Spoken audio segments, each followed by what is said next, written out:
Mary Ellen, if you want to take it from here. Good evening. Ooh, what? Why is it doing that? Are we all right? Yep. Okay. Good evening, everybody. I'm Mary Ellen Sparks from St. Francis Hospital. I'm the program coordinator and manager. We are a MSQIP accredited bariatric surgery center. Our focus is to provide an excellent bariatric surgery experience for all of our patients. The top 10 reasons to come to St. Francis are the accreditation, which recognizes excellence in surgical skill from your surgeons, Dr. Ibrahim, who's speaking tonight, Dr. Nguyen, Dr. Irgau, Dr. Peterson, Dr. Singh, in patient care and positive patient outcomes. We were originally accredited as a MSQIP Bariatric Center in 2007. We were reaccredited in 2011, 13, 16, and 19. One of the other reasons is we don't charge a program fee. We bill your insurance. We will only balance bill you if your insurance doesn't cover your nutrition. We have 2 locations for in-person visits. One is right next door to the CHRIAS surgeon's office, which is Suite 103.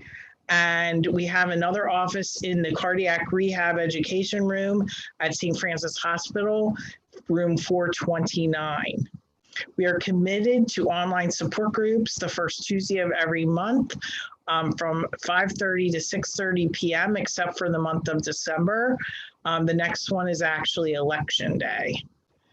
We're very flexible. You can start the program at any time. We offer both in-person or telehealth. We have appointments 7 days a week, as early as 7 a.m., as late as 7:30 p.m. And what we're providing for you here is medical nutrition therapy. You have access to nutrition follow-up in person, by phone, or by email. Ask us about a vitamin program that may be covered by your insurance, sometimes with no copay. We have weight loss surgery success classes by a psychologist, Dr. Lisa Slade Martin. She provides independent study and she bills your insurance. She does not charge you out of pocket. We have private rooms at no additional charge. And this is a picture of the private room. It's pretty spacious. So best wishes for a safe and successful weight loss surgery experience. Without further ado, Dr. George Ibrahim. Let me get out of here. Was that good? Thank you for that, Mary Ellen. Thank you. Throughout tonight's presentation, we'll be open to questions all throughout. Feel free to use the chat box within Zoom.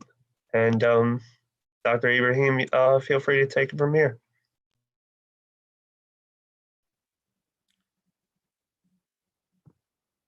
Thanks, George. Appreciate the introduction. Good evening, everyone. My name is George Ibrahim. I'm one of the surgeons with the CHRIAS group, Christiana Institute of Advanced Surgery. And I would like to start by thanking you all for joining us tonight. First thing, I want to introduce our group. Starting from the left of the screen, Dr. Irgau, Dr. Nguyen, Dr. Peters, Dr. Singh, and myself. That's an old picture when I still had a little bird. Now it's gone. Anyway, our group has been in the area for quite some time now, many years. It has contributed to St. Francis Hospital program, and now it's a center of excellence. We also operate in other areas besides bariatric surgery, including robotic and laparoscopic surgery. Including gallbladder, hernia, colon, and anti-reflux procedures. Our expertise spanned collectively almost 15 to 20 years in these areas, and thousands of procedures has been done by our group. Now, after that introduction, let us go to the topic which we are all here for tonight, obesity. And this is, in fact, the basis I'm going to build my talk about tonight. What is obesity and who qualifies for surgery? And this is very important because sometimes I get consultation in the office, I see someone and they are here to see me to find a way to lose some weight. Then when I ask them, how much weight do you think you need to lose? And the answer is maybe 10 pounds, 20. So of course you don't need surgery for that. There's other ways. So obesity is when you have excess body fat. Now, to really measure how much fat you have in your body, we have to go to a lab and run a series of complicated testing, which is not practical to do in daily life. So we opt for something simpler. It's a ratio between the weight and height. We call that body mass index. You don't need to do the math yourself. There's so many free apps online. You can download them on your phone, whether iPhone or Android. You just put your weight and height, and the number comes out. Normally, the number should be between 20 to 25. Above 25 to 30, it's what we call overweight. It's not truly obesity. And a lot of people run there. Above 30 is where obesity starts. And above 40 is what we call severe obesity. Our goal as surgeons is to help people with BMI 40 or above, or severe obesity. Between 35 to 40, it's a gray zone. You might qualify for surgery if, God forbid, you to have medical problems caused by that obesity, such as high blood pressure, diabetes, sleep apnea, etc. So let us all agree tonight that surgery is directed towards those people. If you don't meet these criteria, there's other ways, other methods to help you lose the weight, and we'll be glad to help you with that if that's the case. Now, before I talk about the surgeries and what we can do about it to help you lose the weight, you have to think about any problem is what caused the problem. So once you know the cause, maybe you're able to find the solution. And obesity is a very complex disease, in fact. There are so many factors involved. Some of them are behavior, meaning that's the way I learned to eat at my home. We always had large portions, too much starch. I didn't think about it. I grew up eating this way. It's happening to my parents, my uncles, my aunts, my brothers, my sisters, my kids. Sometime you come to the office and you have a consultation, you meet a young person and tell them, how did you hear about the surgery? Oh, my mother had it. So sometimes obesity runs in families because of behavior or because of genes. Another factors are the environment we live in. Life now is very easy. We don't really exert ourselves as much. Meaning, I need to go to the grocery to buy some groceries. I'm going to drive my car. I'm going up in a building 1 or 2 stories. I'm not going to pick up the stairs. I'm going to pick up an elevator. A lot of working now is done through computers. There's not much of manual labor we do nowadays. Food, yeah, of course. Fast food now is everywhere. It's around the corner. There's vending machines. Even you go to the supermarket, there's microwave dinners. You don't even have to stand up and cook your meal. So there's so many factors. And to try to treat obesity by just one method is not going to succeed. There is also multiple solutions you have to utilize. Okay, comes another question. Why should we do anything about obesity? I mean, who cares that I weigh 50 or 60 more pounds more than I should? Doesn't bother me to buy a bigger clothes or something like that. Well, it's not about weight or numbers, or it's not about how you look in a mirror. Think of it like this way. If you have a machine or a car, let us say, for example, and you are driving too many miles in a day, how many years this car will last you, or how long the machine will last? If you are overusing it, it's going to break down sooner. Same thing happens with your body. When you have this uncontrolled obesity issue or too much weight, your heart has to work harder. Your lung has to work harder. Your joints carrying more weight, they have to work harder. So one day, my blood pressure is up. Now I need to be on medication. Oh, I had blood work for routine exam, and turned out I have diabetes. I have high cholesterol. These 3 will lead to coronary artery disease, heart attacks, strokes. I get all these joint problems. Now I need knee replacement. I have reflux. I have sleep apnea. There's now 13 different cancers caused by obesity, including colon cancer, liver cancer, stomach cancer, uterine cancer, ovarian cancer, breast cancer. So there's a lot of studies that proves that obese people, in fact, live 8 to 11 years shorter to non-obese people. So obesity is a bigger deal. It's not just the weight or how I look in the mirror. It's a real disease. It's a serious one, spreading like crazy. 1/3 of the country already is overweight, and 12 to 15% of adults are morbidly obese. That's more than the coronavirus. So if that's the case, then we must do something about it. So what are the options? Diet and exercise? Who didn't try diet and exercise in their life? I'm sure all of you did. You try different things, whether you do it your own self, diet and exercise, or you follow the keto diet, intermittent fasting, herbal life. You lose, you hit a stall, scale is not moving, get frustrated. And the moment you stop that diet, weight is back with vengeance. What about medications? For medication to suppress the appetite? Yeah, you try them for some time.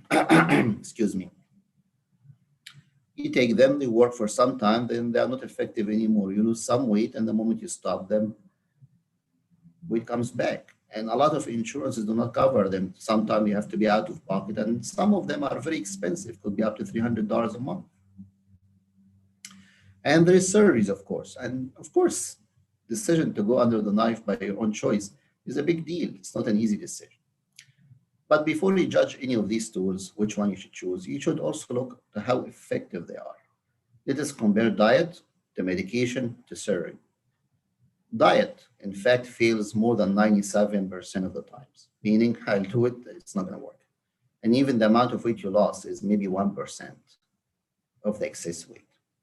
Medication, maybe a little bit better, 10, 11%, compared to surgeries, which range 60 to 70%. Which is obviously more effective, more durable results. And this is why you take that decision. We want you, of course, to try first diet and exercise and medications, because taking the decision, you have to be convinced this is the only way out. Before you try other things, you wouldn't know that. Okay, so back to the first starting point. Who is the goal to get the surgery? Who is the target? The target is anyone with BMI 40 or above, or what we call severe obesity. Anyone with 35 to 40, plus they have high blood pressure, diabetes, or sleep apnea. You have to be 18 years or older. The idea behind that you are mature enough to understand the surgery, the requirement, the lifestyle and diet changes you need. You have to have tried diet and exercise and other things. We know they don't work, but you have to have tried them, because that just proves that you did everything in your hands and nothing else would work for you except the surgery. And you have to have also reasonable health, meaning having heart problems or lung problems does not exclude you from the surgery unless there are life-threatening situations, meaning anesthesia will kill you on the table. Then there's no point of doing any surgery. And I tell you that much, medicine now has improved a lot in all these aspects. I think in the last 10 years, I only seen one patient that the medical team denied them clearance for surgery, only one. And the most important factor to get approved for this, that you are yourself willing to commit to lifestyle changes. Surgery is not a magic bullet. It's an effective tool to help you lose the weight, as long as you're willing to work with it in a proper way. Now, I'll talk about the surgeries, but before I start talking about them in depth, I just want to give you an idea, the general principle these surgeries work by. Now, think about your stomach, not your stomach itself as an area of your body, but the organ itself, the stomach. That's the first part inside your belly that receives food. When your stomach is empty, it's very small, almost like a balloon, but it has the ability to stretch and expand significantly, exactly like a balloon too. Like if you have an empty balloon, then you start blowing air in it, you see how it goes from something very small to something very big. Same thing happens to your stomach. So the idea of the surgery is to find a way to prevent that from happening. How? We have different procedures. We're going to talk tonight about 3 of them. One of them called sleeve, one of them called gastric bypass, another one called band. Now, I'll start with sleeve because it's the easiest and the most common procedure done nowadays. Idea of the sleeve is to remove a portion of the stomach. Not just any portion. This is the portion where the stretching happens or the expansion happens. So once we remove that, we take away from the stomach its ability to stretch. And it's a very simple procedure. You go on the stomach from point A to point B, and you cut along the curvature of the stomach. So the stomach at the end will look like a sleeve of a coat. Hence the name sleeve gastrectomy. It's not like we are implanting a sleeve around it or anything like that. To help you imagine that better, in fact, I have a video for the surgery. Now, in the old times, if you had someone had surgery 20 or 30 years ago, they would tell you, oh, we had a big cut in our stomach. We were in the hospital for a week or 10 days. None of that anymore. What we do is called minimally invasive surgery. And what we do is we do cut very small incisions on your stomach, keyhole incisions, just enough to put an instrument the size of a pen. We call them cannulas or trocars. They're like little tunnels. I can put my instruments in and out all the time through them. And after we put them, we put the camera inside and we start checking your intestine and organs. We look around, make sure everything is okay, and there'll be no problem through the surgery. Now, this is your stomach here, okay? And this blue stuff inside is the food. This is the pancreatic and bile juices going to mix with the food to get digested. And again, the idea is to remove a portion of the stomach with a stretching head. So we go from here all the way up to there, and we divide the stomach along that line. And this part of the stomach, we remove, we dispose of. What stays behind is very small stomach, doesn't stretch. Very small meal will make you full all the way. I think in the first few weeks, you'll be glad if you're able to get 2 or 3 ounces of food down in 20 or 30 minutes. That gives you control on the portions right away and help you start losing the weight. This is just the picture side to side, the stomach before and after, so you can imagine the difference.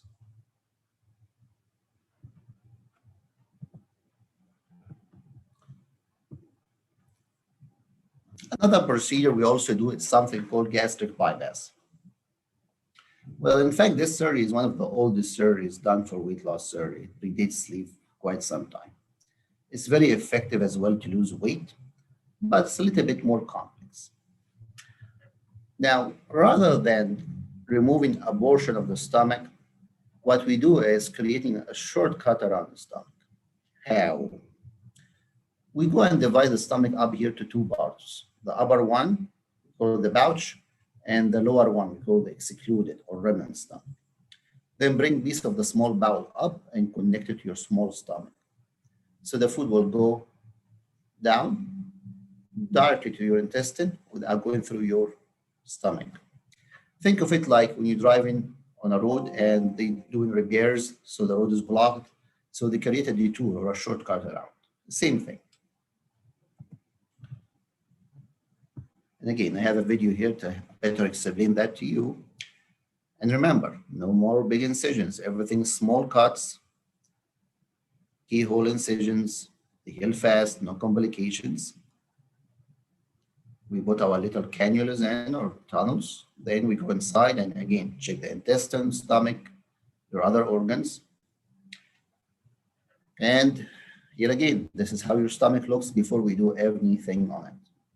Now, step number 1, go and divide your stomach to 2 different portions. A small one, this is where the food will go, and a large one, which we are bypassing, like that. Upper stomach or pouch, this is the lower stomach or that remnant. Then we go in your intestine, bring a piece of it up and move it all the way to your small stomach. The other end of the intestine we connect on the side down. Now, when you eat your food, it will go from your food pipe down to your small stomach, which is very small. So again, a small meal will fill you up. Then the food will get directed to your small bowel right away down here without going through this. The green line is not going to see food again. So you can look to the pictures to imagine the difference. Now, this rerouting of the food also creates a degree of maldigestion, meaning you don't digest all the calories you eat. Some of them will go outside unprocessed. So a bypass might make you lose 5 or 10 more pounds compared to sleep.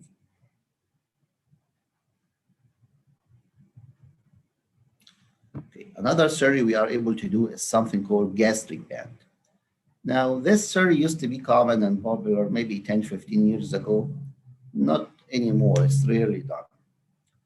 It used to be very liked back then because it was very simple to do.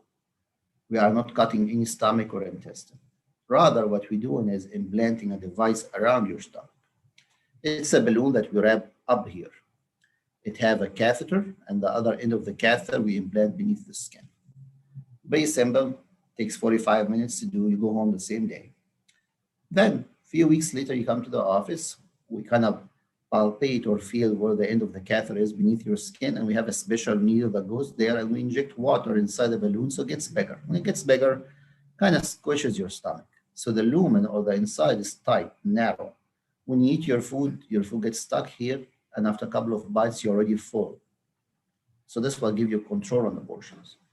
Think of this like driving on a highway. Let us say you have 3 or 4 lanes, nice day, no rain, we were going fast. Now, down the road, there is a crash or an accident, and they had to shut down 2 or 3 lanes. So all the cars has to squeeze in 1 lane now. What's going to happen? The traffic will get jammed and backed up. And that's exactly what we do. We're creating a traffic jam for the food. So 2 or 3 bites, and you're already full up all the way. Thank you. Okay. Now, why it's not popular anymore? Because adjusting the balloon wrapped around your stomach takes an effort. So many office visits adding fluid gradually, because you cannot just put much at one time. Otherwise, you're gonna block the stomach completely. So many office visits, in and out, fluid in, fluid out, to get you adjusted. But also because of this tightness you get, and food doesn't go down easy to your stomach, it gets stuck in your food pipe, so you develop severe reflux. And more importantly, this is hardware. It can break, move, get infected, which requires surgery. So a lot of people who had this procedure ended up having second surgery. Who like that? Compared to the other surgeries, when one time you're done. Also, the amount of weight you lose on this is maybe half the weight you would lose on a bypass or a sleeve. So it slowly fell out of favor. I personally don't recommend it. It's out there, you know about it, and end of the day, it's your decision. If that's what you want, this is what we're going to do for you. But my personal opinion, a sleeve or a bypass is a better option. Now we spoke about the surgeries. Let us just have a quick reminder. Why are we doing this? Because you lose the weight, your blood pressure gets better, no more medications. Your blood sugar gets better, no more diabetes, no more medications. Your cholesterol goes down back to normal. You get rid of these 3, your risk of heart attacks and strokes goes away. You break that BMI of 30, you're not obese anymore, your risk of cancer goes back to normal. There's so much health improvement that comes hand in hand with losing weight. So again, it's not about the looks, it's not about how much pounds I'm gonna lose, it's about improving my health, my quality of life. Okay? Now, how do we start the process? Most of insurances will approve this surgery for you if you do meet the indications. I mean by that, the high BMI or the medical disease related to obesity, but there is a requirement. Insurance would require that you see specialized dietitian who understand the surgery, and they in fact dictate how many visits you have to spend with them. Sometimes it can take 3 or 6 months. They also require psychological evaluation. Some blood work is needed, and that's universal for everyone. Now, of course, not one size fits all. Every patient is different, meaning some patients might have history of heart problems or lung problems. And based on that, I might need to send you to a lung doctor or a heart doctor. Also, another thing we do for everyone is something called upper endoscopy. It's pretty much a test that takes 3 to 5 minutes. You are asleep and we drop camera to look inside your stomach. The idea is just to make sure everything is okay and surgery will cause no harm to you. Once all that is done, we are able to submit your case to the insurance, get the approval, then we go ahead and find a date for your surgery. There's a special diet needed before your operation. This diet is based on high protein intake, very low carb, and the idea is not to make you lose weight. The idea is to shrink your liver. Because when you go inside, in fact, the biggest organ we see in our face sitting there is the liver. It's covering your stomach up and down. So we want it to be shrunk, so we are able to do the procedure for you. Also, because of COVID-19, we do take precautions. So once you have the date of the surgery, you need to quarantine at home for a few days before you get tested for COVID-19, even if you have no symptoms, to make sure the virus is not lingering in your system. And most of people go home same day or next morning, and you go home away from harm.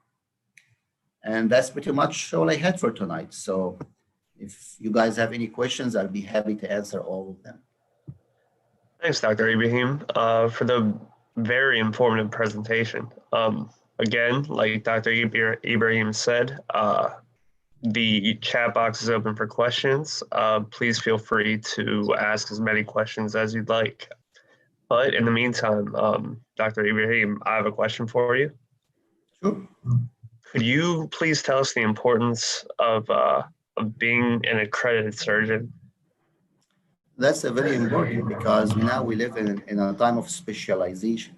50 years ago, you go to a surgeon and he does everything and anything because 50 years ago, the science we had, the knowledge, the technology were limited. It was okay or easy for one person to master all of them. Now, no way on earth. There's so much science, there's so much technology. No one surgeon could master all of these.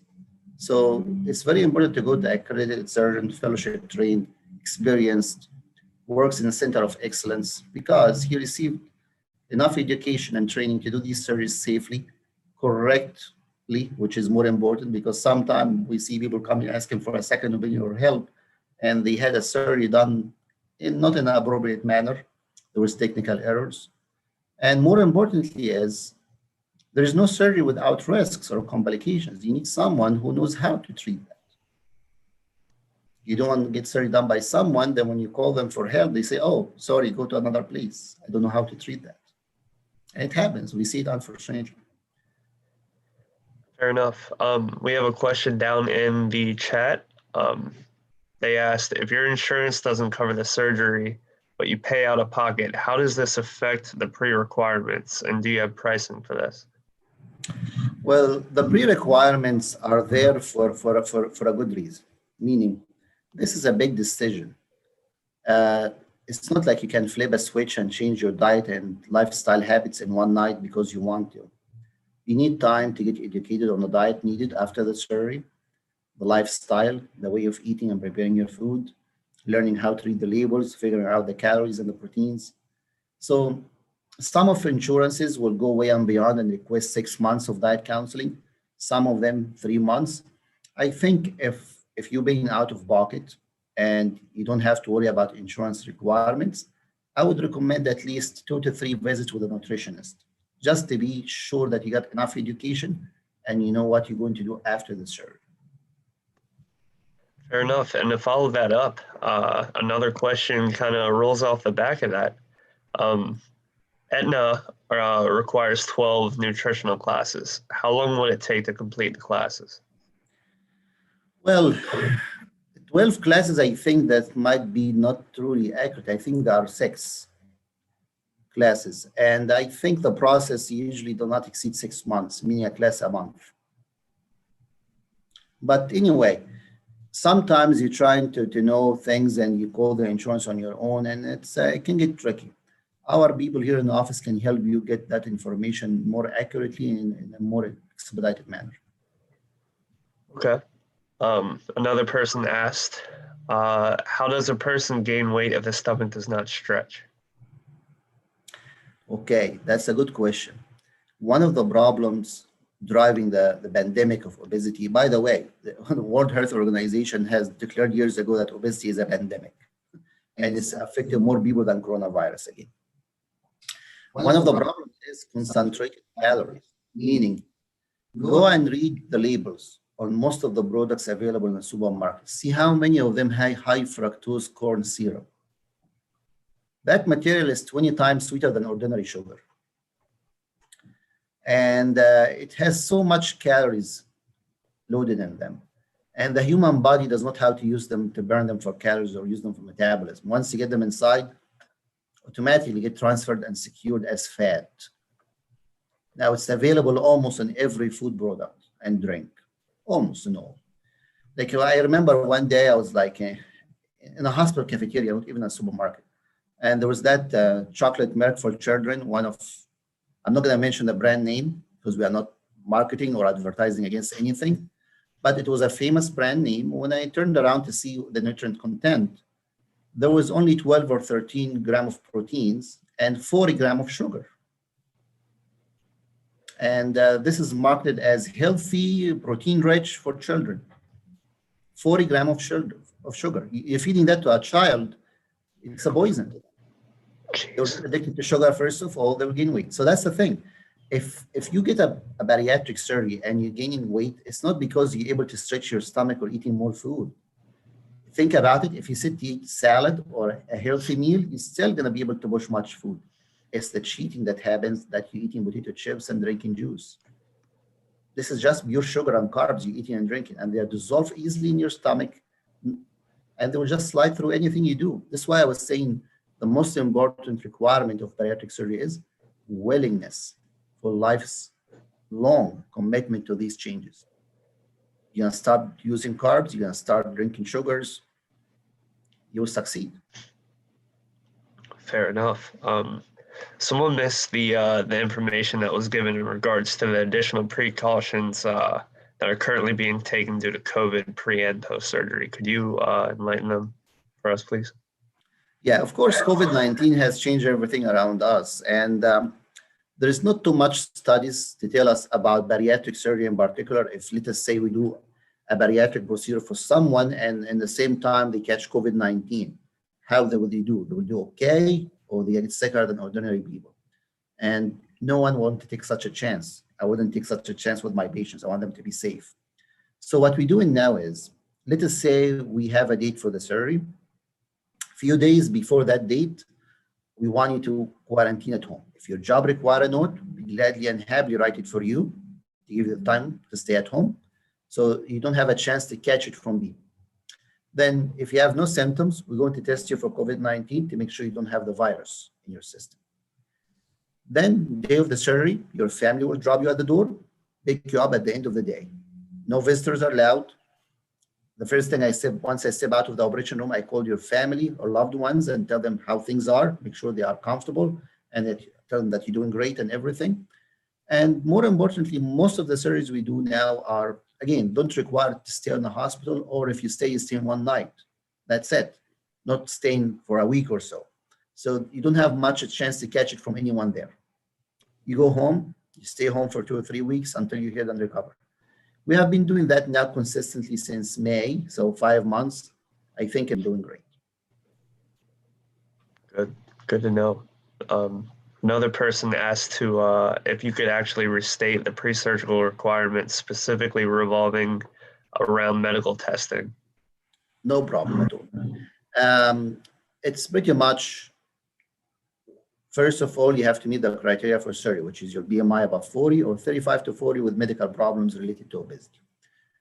So that's the first requirement that tells us that you're qualified for surgery. Now, essential things, dietitian, psychologist, some blood work, and upper endoscopy for most of you. Of course, based on your history. Let us say I meet someone who's young, never smoked, have no lung problems. I don't need to send you to a lung doctor. What's they gonna do for you? Nothing. You have no heart problems, no heart attacks, no family history of heart attacks. I don't need to send you to a heart doctor, for example.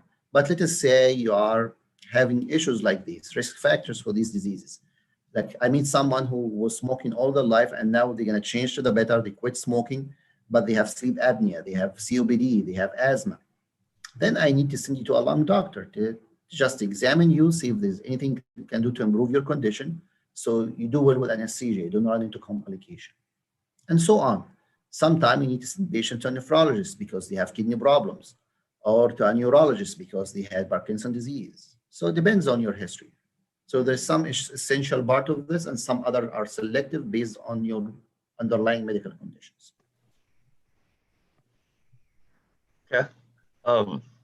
What exactly will the patients do to recover after the surgery? Well, recovery goes in phases.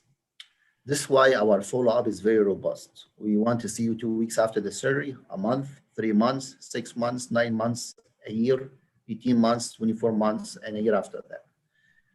Why is that? Because recovery goes in stages.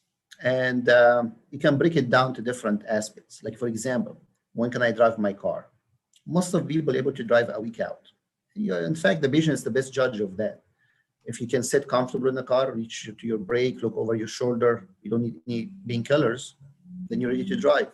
I have people able to drive 3 days out. I have people who needed 2 weeks. Okay, what about physical activity? The first 2 weeks, walking around, going up and down steps is great. From 2 weeks to a month, you can do ellipticals, treadmills, bikes. After a month, you can start doing weights, push-ups, crunches, stuff like that. Diet also goes into stages. The first 2 weeks, you are purely on liquids. 2 weeks to a month, you are on puree diet. And after that, we start you on soft diet and gradually start to reduce vegetables, salads. And by 3 months, you are able to eat anything. So recovery is based on a lot of things. And that's why we have these frequent follow-ups in that initial period, just to keep an eye on you and help get your hand through the process. Okay. Melissa, would you like to take it from here? Sure. Good evening, everyone. My name is Melissa Demet, and I am the administrator for CHRIAS. I just want to touch one of the questions specific to the Aetna question. It's actually not 12 nutritional classes they are requiring. It's actually more of 12 activities, and how long will that take? It really depends upon how much is needed, from the patient. It's really a case-to-case basis for the patients. And, it's really more so like if things like, for example, if you are being seen right now by your nutritionist, those things will count. If you go, let's say, for example, with Weight Watchers, they will count each of the time that you go there as one activity. So those are the things that we've learned, from dealing with Aetna, with their new requirements this year so far. So it's 12 total activities that touches the topic of nutrition specifically. And for Dr. Ibrahim, can you please let us know a little bit more regarding like the comorbidities of bariatric surgeries, or bariatric of obesity really? How soon do patients normally can patients normally expect for their chronic conditions to resolve after having bariatric procedure and after weight loss? A very good question. In fact, the fastest comorbidity that gets better is diabetes. Mm-hmm. And it depends on the severity of the disease and how long you had it. If it was just mild, maybe 2 or 3 years old disease, you were taking 1 or 2 medications for it, it gets better maybe in the first week. Compared to someone who's taken a lot of insulin for too many years, then they take more time. I have once had a patient who was up to 200 units of insulin, and 6 weeks out of the surgery, she was on 0. No more insulin. That's the fastest comorbidity to get better. Followed by that is the high blood pressure. Can take 3 to 6 months. And the slowest of all is sleep apnea, can take 6 to 9 months. Of course, everyone's different again, based on how severe the disease is. Mm-hmm. But these, in fact, are the strong indications to have the surgery, not just the weight, because you see this improvement in health. There are so many other comorbidities related to obesity, like arthritis, reflux, joint problems, stress incontinence, migraine headaches, hyperlipidemia or high cholesterol. And some insurances look at these as comorbidities. Some of them do not. Depends on their policies. But high blood pressure, diabetes, and sleep apnea tend to be the 3 that universally agreed on. Thank you so much, Dr. Ibrahim, in reference to that one. And then the other thing that I would like to, if you could please talk to us about the importance and maybe, some patients that because of the pandemic, they have expressed their concerns regarding the safety, with having a major procedure such as a bariatric procedure, given that we have a pandemic right now. How safe is it to have bariatric procedure?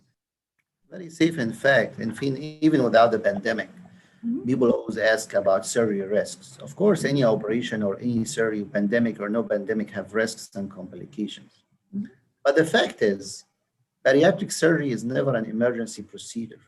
You had time to prepare, to see all those doctors and healthcare provider and get your health optimized. Mm-hmm. It's different when one day you have a gallbladder attack or appendicitis and you are in ER and you have to have your surgery today. You have no time to prepare. So bariatric surgery, generally speaking, is the most safe surgery on earth.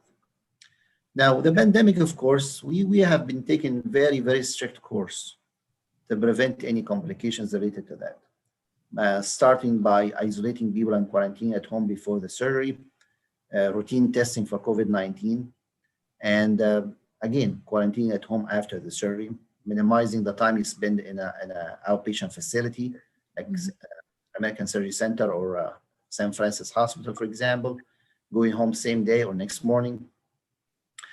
So pretty much that kind of drive you to a more safer zone than just having emergency procedures middle of the night and you had no time to do any of them. Thank you so much, Dr. Ibrahim, for a very informative presentation. George, do we have any other questions? Yes, we do. One registrant asked, do you know the approximate cost for the surgery for people not using insurance? Pardon me.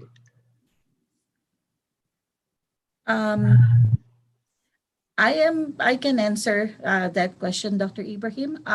It really depends upon what type of procedure you are going to end up having. And if you'd like to discuss that, we can certainly discuss that with you. By contacting our office, we can certainly discuss it depending upon what you're going to end up having. Well, there are no more questions currently. So I guess we can conclude this. Thank you all again for attending our online seminar. Please feel free to contact us if you have any questions or if you would like to schedule a consultation. Have a good night. All right. Thank you, everyone. Appreciate you coming tonight. Drive safe. Well, you're at home, so have a safe night. Thank you so much, everyone. Thank you so much, Dr. Ibrahim, and thank you so much, George. Have a good night, everyone. Please follow us on Facebook for more educational events. Thank you.